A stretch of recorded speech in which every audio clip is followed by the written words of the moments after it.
Voces del Periodista.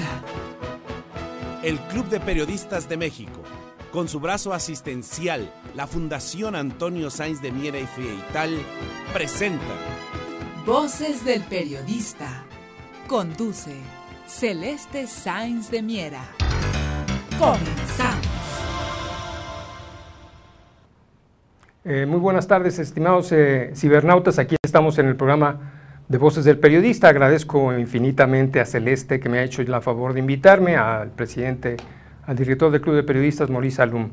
Aquí estamos otra vez de nuevo con ustedes, ahora tratando de informarles de algunos temas que no tan fácilmente encuentra uno en otros medios. Estos medios alternativos, como lo he dicho anteriormente, son realmente una puerta para que ustedes puedan tener, los que accedan a los medios alternativos de información, a las redes, puedan tener otro punto de vista, otra información que trata de apegarse a la veracidad de lo que está sucediendo en los temas de mayor interés tanto para México como a nivel internacional. Y uno de ellos, miren, es el campo. Y el campo porque vamos a hablar en el marco de esta nueva ley de energéticos, concretamente la de hidrocarburos, específicamente lo que le llamaron la ley de servidumbre, que aunque le cambiaron alguna palabrita por ahí para hacerlo más grato, en realidad en los hechos es lo mismo. Lo comentábamos en el programa que me hicieron favor de invitarme hace algunas semanas, anunciamos la posibilidad de esta ley y la posibilidad de una gran marcha, una mega marcha, en respuesta a esta ley. Ahora podemos hablar ya de que es un hecho. Tanto la ley es un hecho como la megamarcha se llevó a cabo masivamente con organizaciones del campo, pero no solamente campesinos, no solamente ejidatarios, sino también pequeños agricultores y productores del campo que están muy preocupados por esta nueva ley, por esa parte muy importante para ellos y para todo el país que le llaman la servidumbre o la obligación del propietario de la tierra de o rentarla, ¿verdad?, de rentarla o de facilitarla con algún acuerdo vía un contrato para que las petroleras puedan hacer uso de ellas y también las mineras. Bueno, en respuesta a esta ley es que se vino esta marcha, bueno, abarcó prácticamente gran parte de Reforma, llegó hasta el Zócalo, prácticamente lo llenó, las 3/4 partes estaban llenas y eran organizaciones que estaban reclamando que esa ley no contemplara esa disposición porque siente que afecta a los productores del campo. Así fue, se hicieron los planteamientos, se abrió una mesa de negociación en Gobernación, allí estuvieron varios secretarios de Estado, empezando por el de Agricultura, Energía, en fin, pusieron una mesa de lujo para recibir a los dirigentes de estas organizaciones que acabaron su manifestación precisamente ahí a las puertas de Bucareli, y se les escuchó, se plantearon una serie de propuestas que ellos quisieran que se contemplaran en la nueva ley y que finalmente, o en la nueva ley o en algunas disposiciones que tuvieran las autoridades de agricultura, todas las relacionadas con el campo, para que ellos tuvieran facilidad para que el campo no caiga en una situación más difícil de la que ya está, de por sí que está en condiciones tremendas. Y miren, ese aspecto es muy importante porque fue a raíz del Tratado de Libre Comercio que se le quitaron apoyos al campo. Con el cuento ese de que pues hay que quitar subsidios y que no tiene caso meterle dinero a ciertos rubros de la producción del país, etcétera, se le quitaron apoyos al campo. Y lo sorprendente, ahí les doy al rato la cifra, de cómo se ha venido deteriorando el salario mínimo a partir del Telecán. A partir del Telecán, el salario mínimo ha perdido casi el 70% de lo que correspondía en aquellas épocas. Estamos hablando de que en 30 y tantos años ha perdido ese poder adquisitivo. Por eso ahora ustedes notarán que es un tema preelectoral, yo así lo entiendo, preelectoral de todos los partidos, meterse al salario mínimo para hacer un ajuste y pagar lo que correspondería. Sin embargo, aunque la iniciativa del salario mínimo la arrancó Mancera, el jefe de gobierno, pues ya hace poquito en una reunión pública dijo, bueno, vamos a ver, no se puede imponer por decreto, etcétera, porque no se quiere pelear con las grandes agrupaciones de comerciantes y empresarios que no contemplan, no ven con buenos ojos el subir el salario mínimo.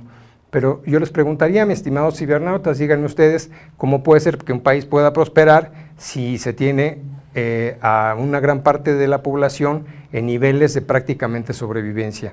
Díganme ustedes qué economía funciona, qué economía funciona así. Exportan hacia afuera, pero la economía local, el mercado local, el comprar y vender, etcétera, lo que le da una agilidad a esa economía, pues va a ser difícil que se pueda echar a andar con esos salarios tan bajos y con esas prestaciones todavía más bajas. Bueno, uno de esos argumentos, ya me desvío un poco de los salarios mínimos, porque es un tema que está, como ustedes podrán ver, está en todos los periódicos, está en todos los medios, lo están tomando como un tema casi de campaña, porque no es otra cosa, es una bandera electoral. Por una parte, estas nuevas reformas estructurales, estas leyes que prácticamente, si se les deja como las aprobaron los senadores, están despojando a los productores del campo de su propiedad. No solamente ejidatarios, como decíamos, hasta pequeños productores. Entonces, va amarrado una cosa con otra, ¿verdad? Va amarrado una cosa con otra. En el caso del campo, están pidiendo una serie de paracaídas, digamos. Miren ustedes, en el mundo, concretamente en nuestros vecinos, los Estados Unidos, ahí les debo decir que existe una serie de apoyos al productor, prácticamente en todos los rubros de la producción en el campo, todos los productores tienen grandes apoyos. No solamente tienen apoyos para la producción, tienen apoyos también para la comercialización y no se diga, estimados cibernautas, mano de obra, porque ¿de dónde viene la mano de obra? Pues de México. ¿Y cómo la pagan allá? Pues la pagan prácticamente a precios por muy abajo de lo que la hora le tendrían que pagar a un trabajador del campo. Entonces díganme ustedes si no también es otro subsidio. No le gusta esta palabrita a los gobernantes, la palabra de subsidio, pero díganme ustedes si el campo en Estados Unidos, en Europa, no tiene una serie de apoyos para que puedan los productores ser competitivos. Ahorita me refiero concretamente a Europa y digamos que Francia, donde ha surgido la mayor organización y la mayor oposición a que se liberara todas estas cuestiones del campo, es decir, aranceles, etcétera, y que iba a hacer que la producción en el campo en Francia cayera. Ahorita me refiero a ella enseguida que volvamos, pero volviendo a Estados Unidos, miren, ahí hay una gran competencia, una gran parte de los productos que nosotros consumimos, no se van muy lejos, el maíz. ¿De qué color es nuestro maíz? A ver, todos los que estamos aquí sabemos que es blanco. Bueno, miren, el maíz que está llegando es maíz importado de Estados Unidos. A raíz del Tratado de Libre Comercio se abrieron de una manera,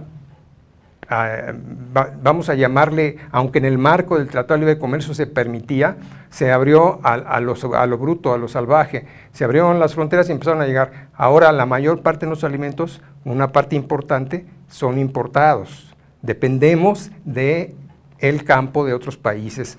Y lo que se sigue produciendo en México, eso hay que subrayarlo, lo producen estos campesinos.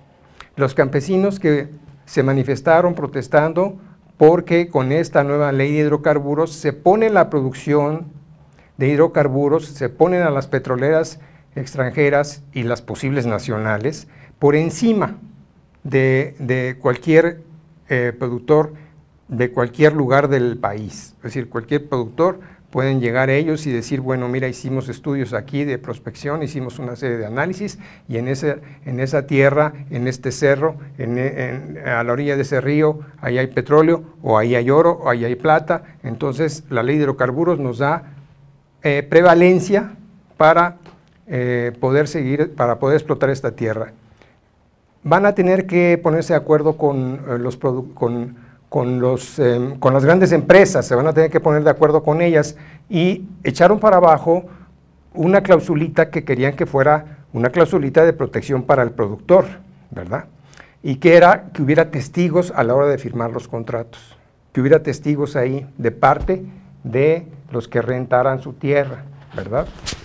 De manera temporal o en un plazo más amplio, y sin embargo eso no quedó plasmado en la ley. Imagínense ustedes la dificultad para cualquiera que no tenga grandes conocimientos, gente del campo que no tenga grandes conocimientos, enfrentarse a estas grandes petroleras y a sus despachos de abogados. Ahí nomás, imagínense ustedes la inequidad entre uno y otro. Y no hay una instancia del gobierno, no hay una instancia del gobierno que pueda ser mediadora. Al contrario, si no aceptara el dueño de la tierra, si no aceptara la renta temporal, entre comillas, o más a largo plazo, si no aceptara, entra a arbitrar el gobierno, pero entra a arbitrar jalándose la tierra, ¿verdad? Entra a arbitrar, pero se jala la tierra y dice, bueno, voy a arbitrar, pero mira, tienes que entender que la tierra y que la ley, entonces le da prevalencia, favorece a las grandes empresas que vayan a venir, que precisamente no son madres de la caridad. Hay muchos ejemplos en el mundo de lo que han hecho en algunos otros países, no digo que todas, pero mire, tienden los negocios internacionales, las grandes empresas, dicen los analistas, las grandes transnacionales, tienden a tomarle el pelo al gobierno a donde llegan. No crean que estoy haciéndoles creer algo que no es. Esa es la tendencia. Si los dejan, ellos van a ver que su utilidad sea mayor y van a ver cómo meten a sus abogados para reducir lo que tengan que pagar de impuestos, en fin, darle el valor, ¿cómo decirle? El primer lugar para ellos es la utilidad. Y en aras de eso, pues lo demás es secundario. Y en un país, miren ustedes, ahorita lo vamos a tocar al regresar, en un país como el nuestro, donde desde las alturas se ha favorecido un clima de corrupción que no nos favorece a ninguno, en ese caldo de cultivo surgió esta iniciativa de ley, esta reforma. Dicen, ¿verdad? Comentaban algunos de los legisladores que estuvieron ahí en la oposición, decían, esta reforma es hija de un caldo de cultivo de corrupción, porque no se estableció ningún mecanismo que pueda regularlo y no se ha echado a andar esa famosa comisión de anticorrupción. ¿Se acuerdan que la prometió Peña en la campaña, etcétera? Hasta ahorita no se ve claro. Entonces, bueno, volveremos enseguida en el siguiente corte, estimados cibernautas, a tocar este tema en relación a eso precisamente. ¿En qué marco se está dando esta reforma y por qué hay aspectos muy lesivos para la población mexicana y qué podemos hacer al respecto? Gracias, no nos tardamos nada.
Ya estamos de regreso, estimados cibernautas, de nuevo. Miren, aquí me pongo este sombrerito para no darles como el charolazo, dicen.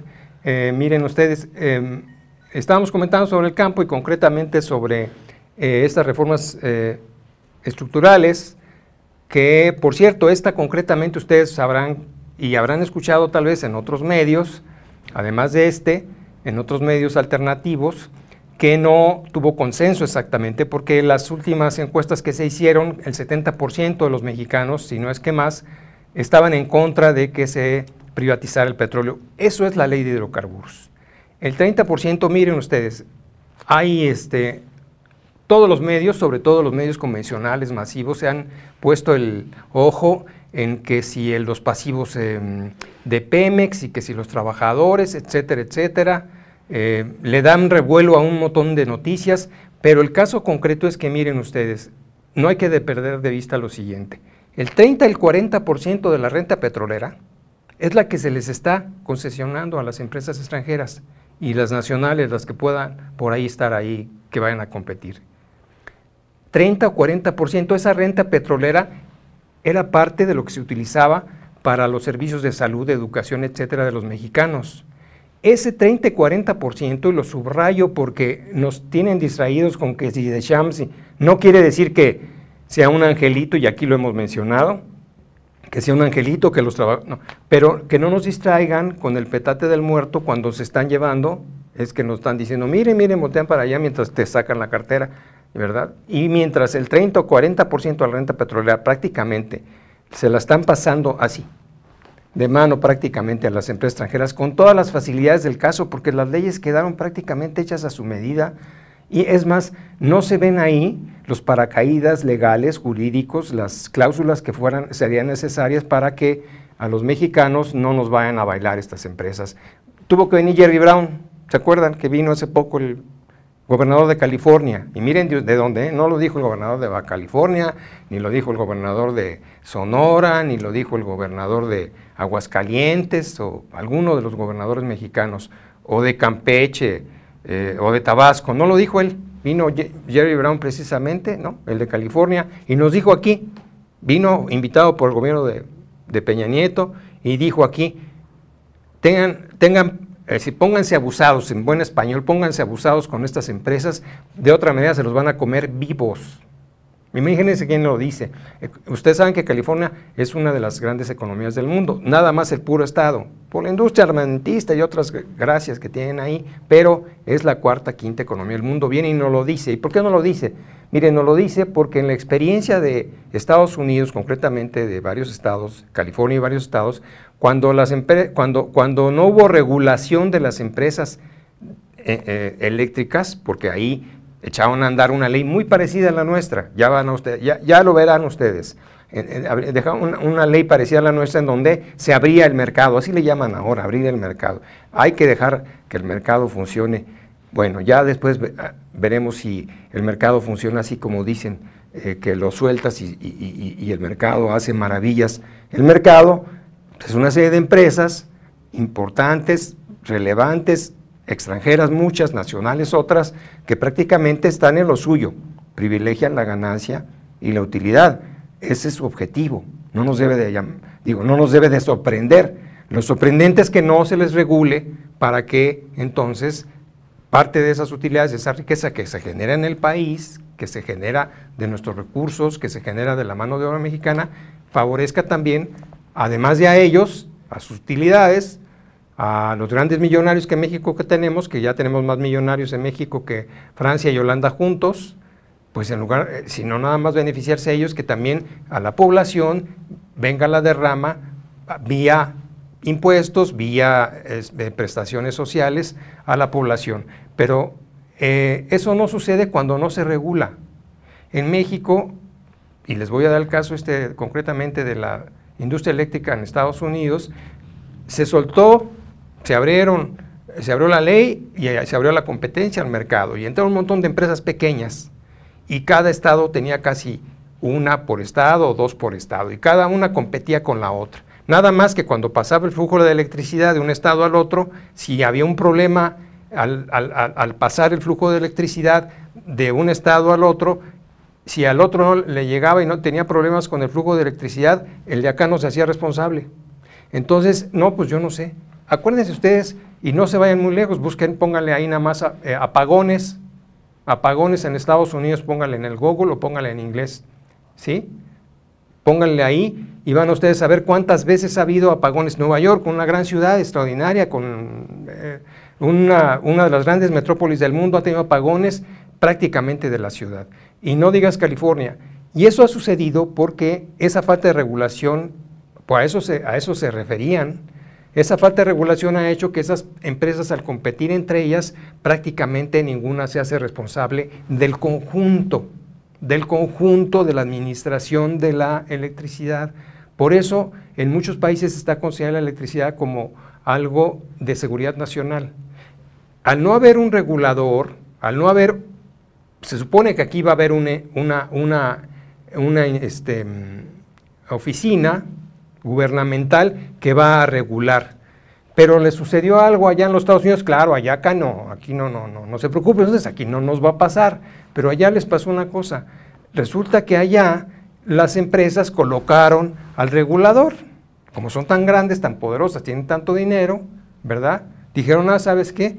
Peter Smith, vente, tú te pones de regulador, tú eres nuestro cuate, y el regulador regulaba, pues yo creo que ni en su casa, no regulaba nada, prácticamente porque lo habían puesto ahí esas grandes empresas, y ahí estaba. En México, a ver, vamos a temas más,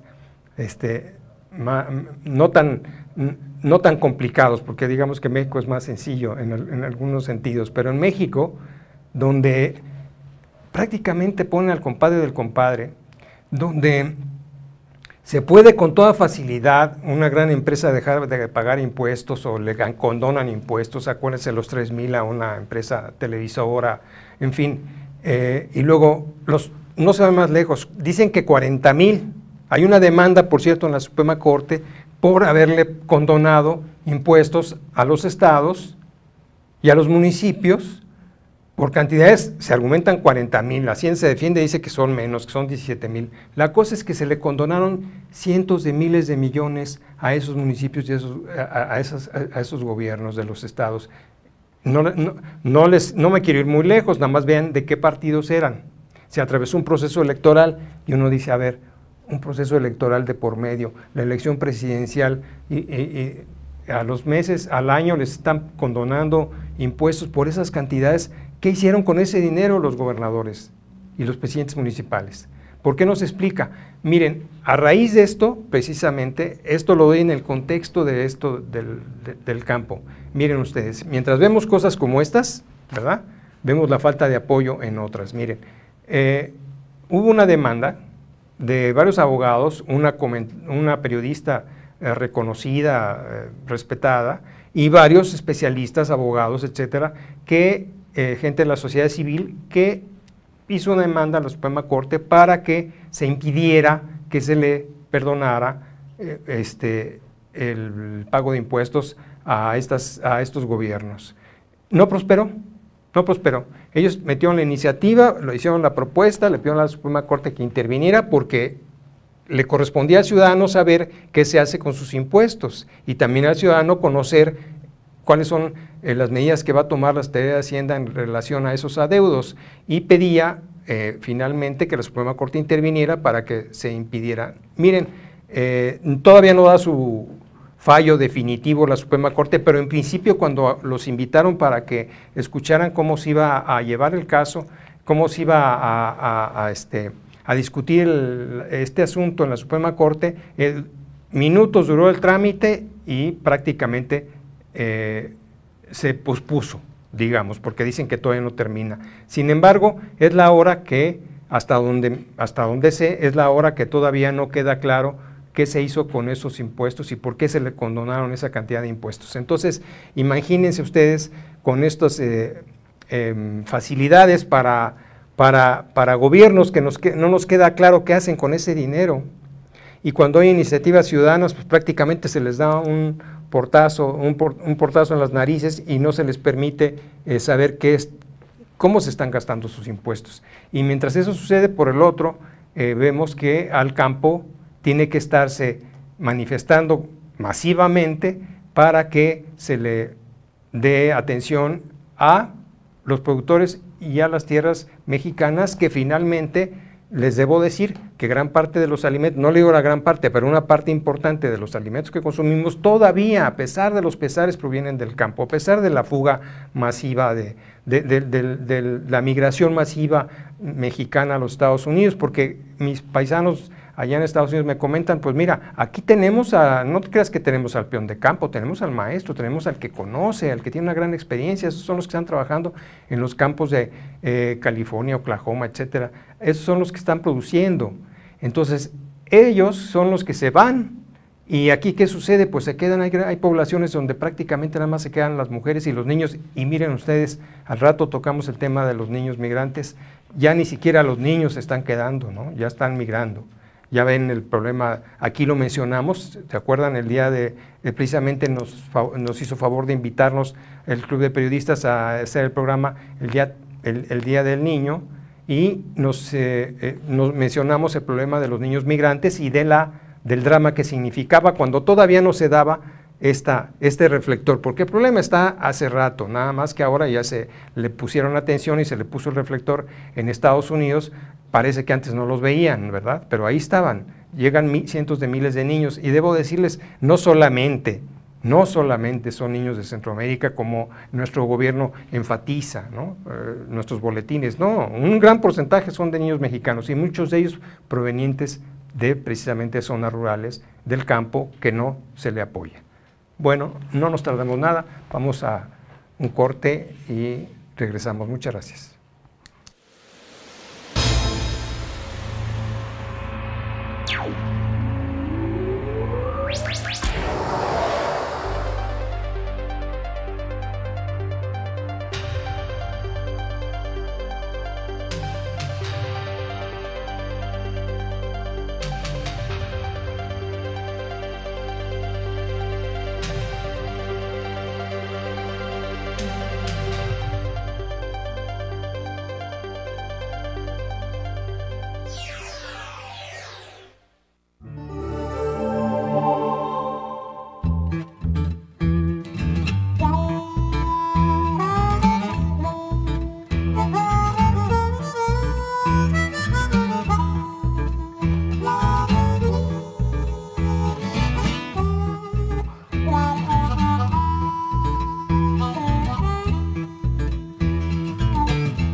Ya estamos de regreso, estimados cibernautas. Vamos a continuar con nuestra charla sobre México y sus problemas más complicados, más ingentes.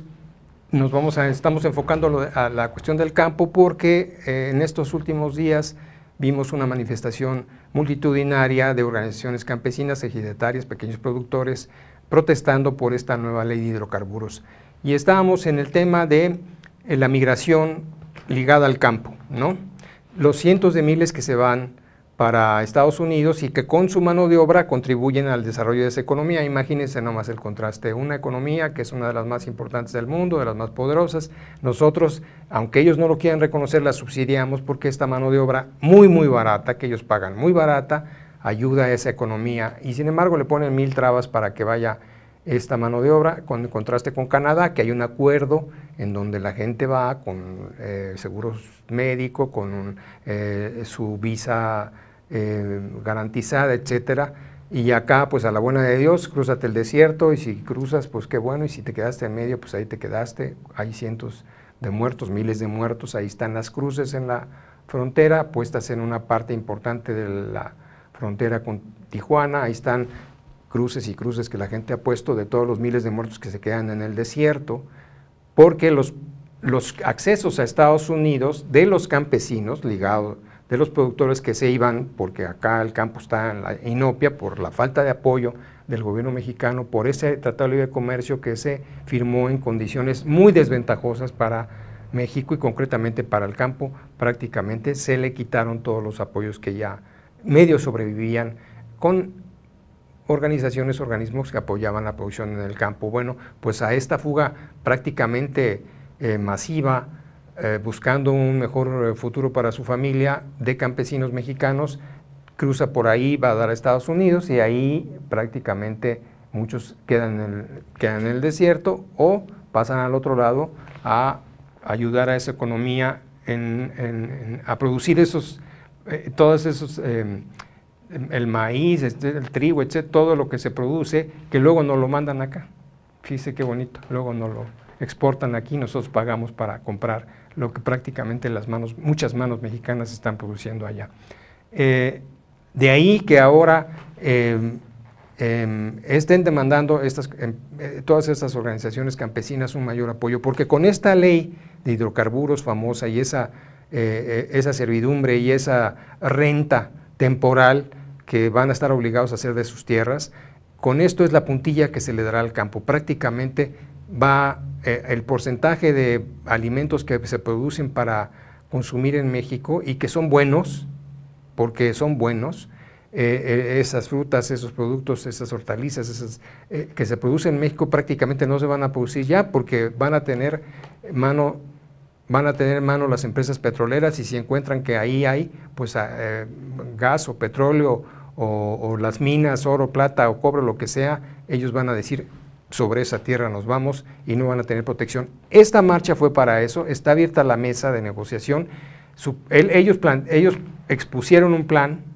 una propuesta para que se incluya en las políticas de gobierno, de este gobierno, que es el que echó a andar esta reforma, que contemple pues, un organismo que facilite la comercialización de los productos del campo, financieras que faciliten los recursos que se necesitan para el campo, porque no puede ser que te salga tan caro producir que entonces ya no sea negocio, porque resulta que llegan los acaparadores, te compran al precio que quieren y te sale más caro lo que produjiste que producir te salió más caro que el producto mismo y te quieren pagar y sales perdiendo. Mientras no haya esos apoyos que sí hay en otros lados, yo me refería no solamente al caso de Estados Unidos, en el caso concreto de Francia, ustedes saben que la producción de uva ahí es fundamental. Por eso el vino francés anda por todos lados, nada más asómense a cualquier vinatería y ahí está, y en cualquier parte del mundo el vino francés está ahí. ¿Por qué?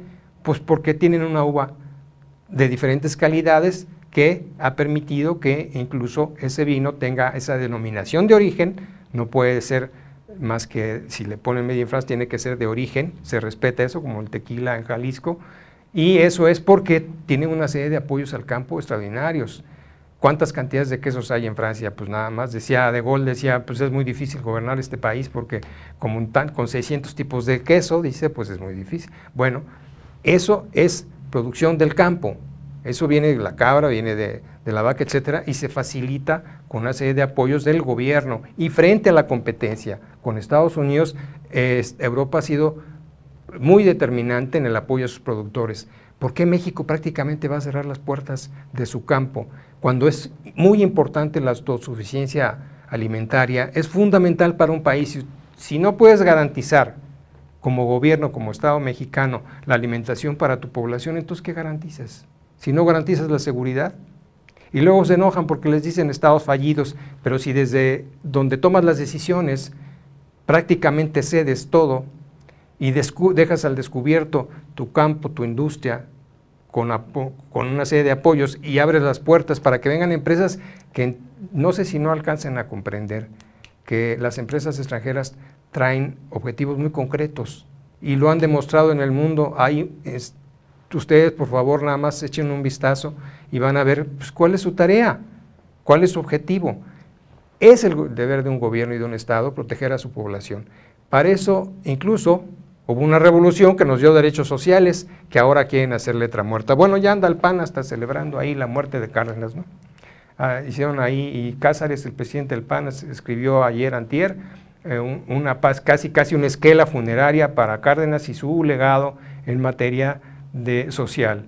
Y miren, eso es propio de gente que no conoce bien, que es ignorante, porque lo que hizo Cárdenas fue mucho más que eso.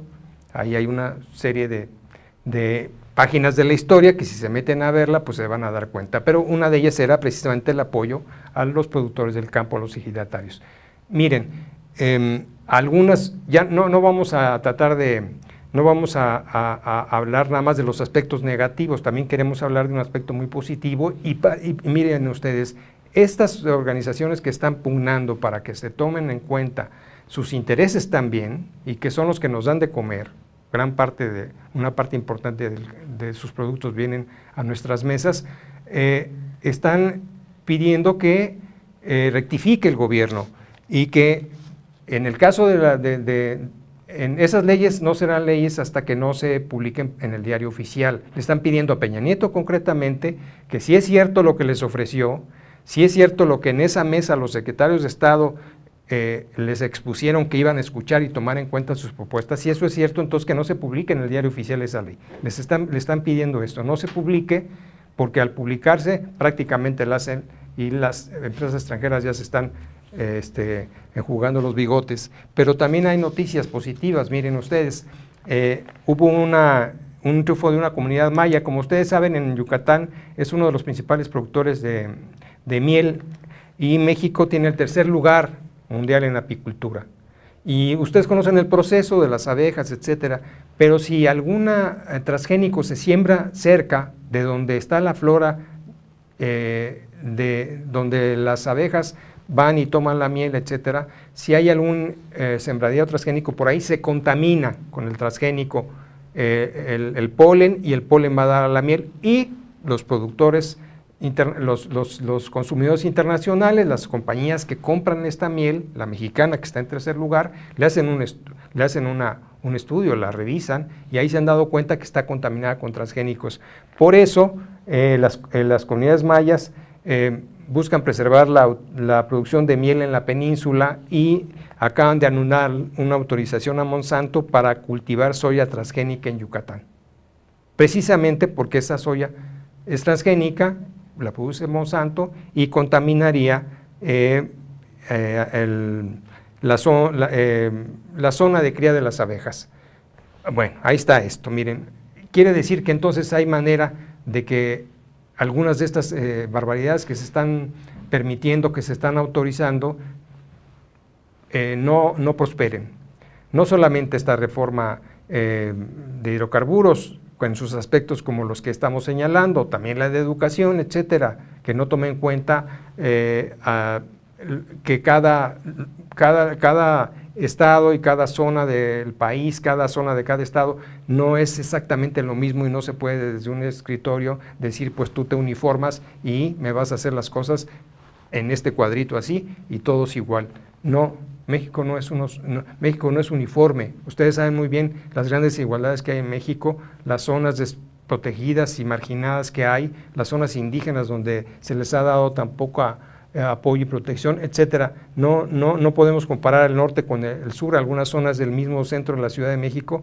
Nada más váyanse a Santa Fe, crucen los puentes de los poetas y del lado derecho está la pobreza y del lado izquierdo está la opulencia de la gente que tiene recursos para vivir en Santa Fe, pero el Santa Fe de las grandes empresas, los financieros, los bancos, los centros comerciales y los fraccionamientos con todos los lujos que ustedes se puedan imaginar, y del otro lado está precisamente la gente que vive en colonias que les falta prácticamente a veces hasta de todo, hasta agua. Entonces México es un mosaico con unas grandes diferencias que no podemos tan fácilmente decirlas, uniformamos y todo va a ser así parejo, y me dijeron allá al otro lado, o me dijeron allá en los organismos internacionales que viven en otras condiciones, dijeron que tú tenías que hacerlo así, y yo muy obediente y muy dócil lo voy a aplicar como ellos me dijeron. Pues no es así, no es así.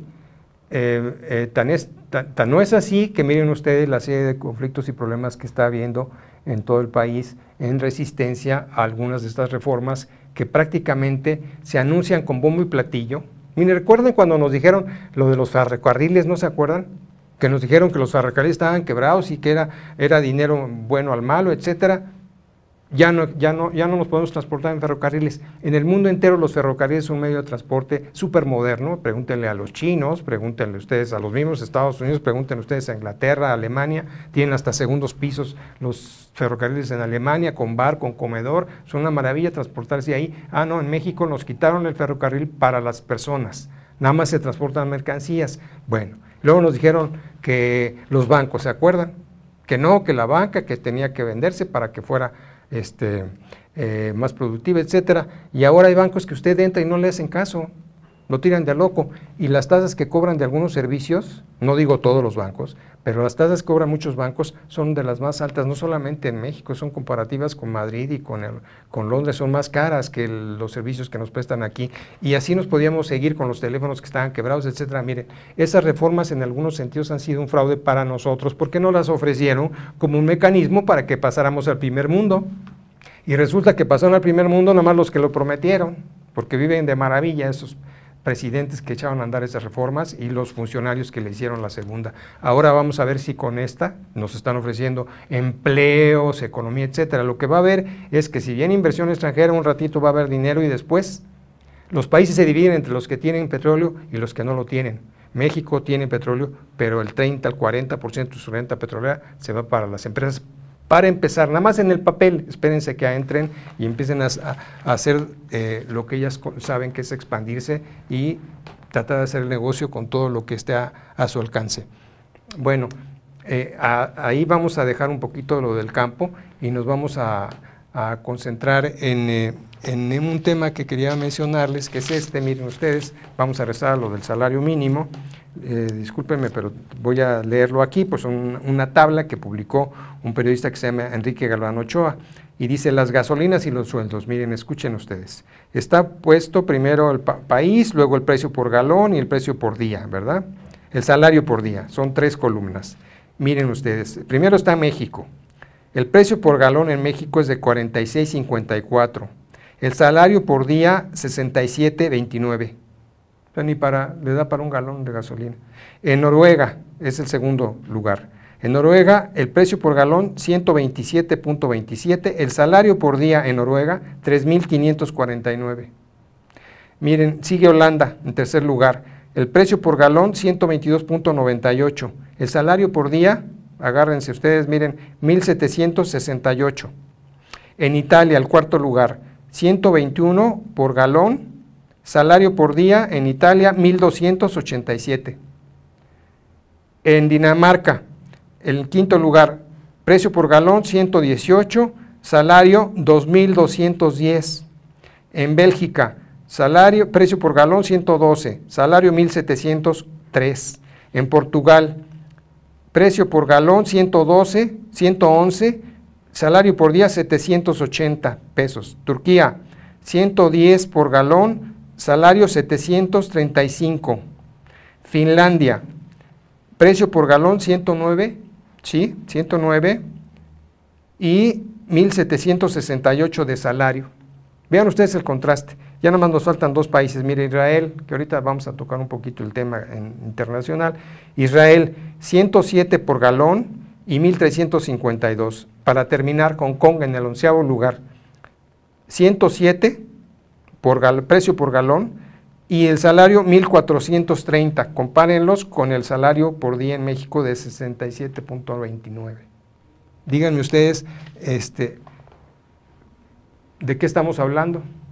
¿De qué estamos hablando? ¿De qué país estamos hablando? ¿Y de qué circunstancias económicas estamos hablando? Ahora ya tomaron el tema como bandera, yo digo que preelectoral, porque si hubieran querido realmente atenderlo, lo habían hecho antes. Bueno, ahora están aquí cerquita en el Museo de Antropología, hay un gran foro ahí para revisar el salario mínimo. Esperemos que no sea más pan y circo, ya ven que con eso nos han traído. Aquí platicábamos con ustedes el famoso Campeonato Mundial de Fútbol, interesante, nadie lo duda, es un deporte que a muchas gentes nos gusta o no nos gusta, o nos gusta a veces, cuando hay grandes juegos, etcétera, no cuando pierden los equipos de uno, pero sin embargo nos distrajeron con eso, porque curiosamente mientras estábamos todos, que si hace un gran paradón Memo Ochoa o no, y que si fue penal o no fue penal, mientras estábamos todos en eso, los senadores curiosamente estaban bien trabajosos, fíjense ustedes, estaban trabajadorcísimos, trabajaban noche y día, los diputados también, trabajando noche y día para sacar esta ley de hidrocarburos, y decían por ahí, lo vuelvo a repetir, decía por ahí una legisladora, si se enterara el pueblo de lo que ustedes están haciendo aquí, legislando en relación al petróleo, habría una rebelión. Miren, vamos a ver, esta ley todavía no se publica, está por publicarse, afecta prácticamente a todos, a unos de inmediato, como son todos estos productores del campo, y a otros nos está afectando porque es un patrimonio que teníamos que nos permitía ser una palanca importante. No va a ser la renta que se les otorgó a las empresas extranjeras, porque recuerden que las empresas extranjeras pues son extranjeras, ellas ven por lo suyo. No van a ver si los niños mexicanos tienen de comer o no, si les hace falta educación, si los hospitales públicos no tienen medicinas, ¿no? Como muchos. No van a ver por eso, ellos van a ver por sacar todo lo que puedan en el corto plazo y ahora sí que el de atrás que arríe, como dicen allá los campesinos en esa zona de Michoacán y de Oaxaca. Y nada más vamos a tocar el tema ya un poco internacional, ya para cerrar, compañeros, vamos a tocar el tema de lo que a lo que le han puesto un gran interés no la prensa, parece que no la prensa en Estados Unidos por lo que dicen, pero sí este conflicto allá en el Medio Oriente, que ha dejado una cantidad impresionante de niños muertos. Con uno que se muere es suficiente, nosotros tenemos experiencias, todavía andan ahí, lo vuelvo a tocar porque, miren, esos temas no hay que olvidarlos y tenerlos siempre presentes, porque alguien en algún momento podremos decir que nos interesamos por ello. Ahí andan como en Vía Crucis, como almas en pena, las madres de familia de los niños del ABC, de la guardería ABC, que todavía no las recibe el presidente como lo están solicitando porque no se les ha hecho justicia, no solamente a las que murieron, los niños quemados en esa guardería allá en Hermosillo, Sonora, sino a todos los niños que salieron afectados. Bueno, ahí están buscando a través de la Procuraduría una cita, les han dicho que los va a recibir Peña Nieto. En su campaña Peña Nieto ofreció recibirlas, hasta la fecha no las recibe. Bueno, esa muerte de esos niños está todavía ahí, es una vergüenza para todos lo que sucedió. Vámonos a lo de Gaza y la muerte de esos niños. Miren, cuando los pueblos los ponen como sándwich entre los intereses de unos y otros, porque es sorprendente que no se haya llegado a una negociación. Ahorita ya están sentados negociando Hamás y Israel y Hamás, y ¿por qué no lo hicieron desde antes de haber causado la muerte de tantos civiles y sobre todo de tantos niños? Estaban contabilizando cerca de 400 niños muertos en estos bombardeos. Díganme ustedes qué comunidad internacional podemos hacer si no nos indignamos frente a ello. Y sobre todo que los gobernantes, tanto de Israel como los de Hamás, llegaran a ese punto. Conocemos en la historia que hay traiciones luego de los propios gobernantes, y por ahí yo leía un Twitter muy interesante que hablaba de un ex dirigente de Hamás, Khaled Hashan, que prácticamente lo compraron, anda para allá en un país, en Qatar, muy a gusto, viviendo como mago, y era parte de Hamas, y es pues, supuestamente representante de Hamas en el extranjero. Y cuando vemos que estos que podían ponerse de acuerdo no se ponen de acuerdo, nos queda la duda, y además nos queda también esa espinita de por qué cuando estaban agrediendo a otros pueblos, como fue el caso de Siria, que causó miles de muertes ahí, de inocentes, gente civil, como prácticamente no le pusieron mayor atención, y finalmente salieron adelante con el apoyo de Rusia y China, que vieron en ello una amenaza también de que se desestabilizara toda la zona contigua a sus países. Bueno, estimados cibernautas, ya prácticamente terminamos este programa. Nos quedaron algunas cosas en el tintero. Solamente hacemos un voto por la paz en el Medio Oriente, y quisiéramos subrayar la carta esta dirigida en ese sentido por un premio Nobel Esquivel, por don Pablo González Casanova y una serie de personalidades mexicanas llamando a la paz en el Medio Oriente, que prácticamente para los amos de la guerra, para los señores de la guerra, una guerra le representa muy buen negocio, pero la paz para el mundo es fundamental y muy importante. Por eso abogamos por ella, y les subrayamos la importancia de esta carta enviada y distribuida el día de ayer a todos los medios nacionales e internacionales, abogando por la paz desde México. Muchas gracias, estimados cibernautas, nos despedimos, y nada más quisiera, por favor, darle las gracias al Club de Periodistas, Maurice Salum, a doña Celeste por su amable invitación, y a Tere García Ruiz, que es la directora de esta casa de difusión y de medio alternativo, a Rafael Vergara Álvarez, a Alejandro Sánchez Galván, a Adolfo González García, Marcos Velázquez Larios, Bernardino Cervantes Ruiz y Layo Ramírez Vergara. Ellos son el equipo que hace posible que podamos llegar con ustedes a través de las cámaras y de este medio electrónico. También a Jesús Arismendi, que es el coordinador general. Muchísimas gracias, no nos despedimos, nos vemos a la próxima, y gracias por su atención.